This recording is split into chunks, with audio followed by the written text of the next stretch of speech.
In the vast expanse of the Milky Way, there existed a quiet consensus among the elder races: humanity was to be left alone. Not out of fear, nor respect, but pure disinterest. The Galactic Council observed humanity's broadcasts with mild amusement.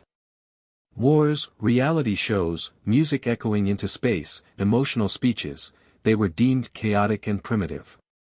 Sure, humans were noisy, curious, and spread like spores, but nothing about them stood out among the thousands of civilizations catalogued over eons. The galaxy simply shrugged. Earth was placed under passive observation, a category reserved for worlds deemed non-threatening. A few minor trade envoys interacted with humans, bartering shiny alien tech for Earth's abundant resources. The humans were charming in their own way, so eager, so expressive, but ultimately forgettable. That was until the Shalkari invaded. The Shalkari were a brutal species of hive-minded insectoids, thriving on conquest. Efficient, emotionless, and ruthless. They had conquered 6 spiral arms and devoured dozens of civilizations. When they turned their multifaceted eyes toward Earth, the Council didn't even bother issuing a warning. Let the primitives get a taste of the real galaxy. The first fleet landed in what used to be southern China. A black swarm, blotting out the sun, descended with hissing plasma and chittering war cries. They expected a swift victory. Instead, they found something unexpected. The humans fought. Not just fought, resisted with a fury the Shalkari had never seen. Entire villages turned into traps overnight. Rivers ran red as both sides clashed with relentless violence. Unlike other species, the humans didn't run. They didn't surrender. They bit, burned, stabbed, and exploded, sometimes with nothing more than homemade bombs or sharpened farming tools. And when they died, they took as many Shalkari as they could with them. The hive sent a second wave. Then a third. Each one came back lighter, or not at all. Then came the footage. Grainy, distorted images began circulating across the galactic net. Footage of human soldiers laughing in the face of death, smiling with blood in their teeth. One clip showed a human pulling the pin on a grenade and jumping into a swarm of Shalkari warriors, screaming, "For Earth," as the feed cut out.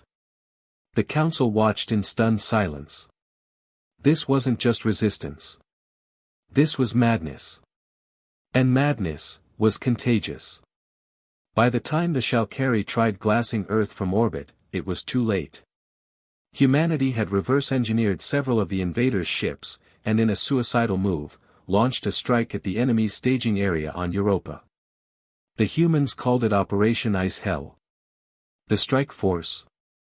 Farmers, hackers, and street kids who had never left Earth. No formal training, just rage, grief, and an unbreakable will. They succeeded. And when the Shalkari queen was killed by a human scout wielding nothing but a blade carved from alien bone, the hive fractured. The insects screamed across their psychic link. For the first time in millennia, they knew fear. That was year 1. Year 2, humanity left the solar system. With scavenged technology, they spread like wildfire, touching colony after colony. Not to conquer, no, humanity never forgot its roots. They came to liberate.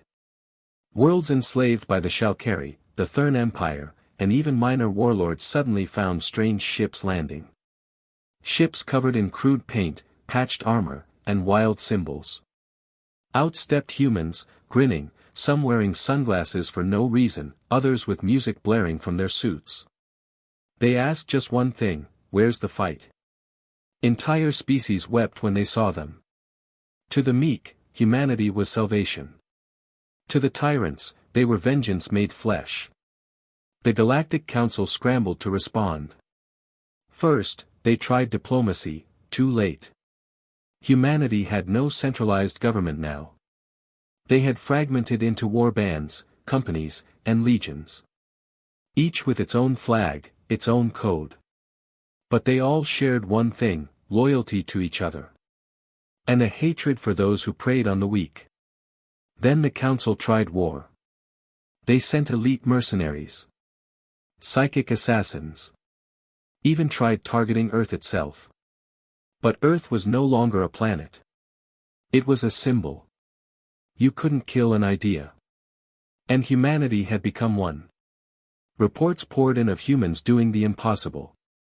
One human soldier, left behind on a jungle world, survived for a year alone and turned the local resistance into a planetary uprising. Another hijacked a battleship and used it to crash into a war moon. They didn't think of themselves as heroes, just survivors with a bone to pick. By year 5, the council held an emergency summit. One representative, a reptilian scholar named HFY, stood up and said something that chilled the chamber. They don't fight because they love war. They fight because they remember what it's like to be ignored. And now they want the galaxy to remember them. That night, the stars trembled.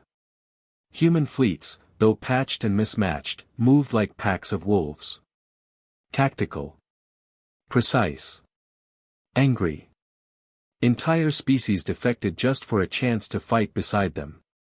One alien commander admitted in a debriefing, when a human laughs on the battlefield, it's already too late. The galaxy changed. No longer ruled by the cold calculations of the ancients or the tyranny of the strong. Now, it pulsed with raw, unpredictable emotion. Because wherever injustice dared raise its head, a human would show up, smiling. Not because they enjoyed the fight. But because they knew what happened when you were ignored. And they had vowed, never again.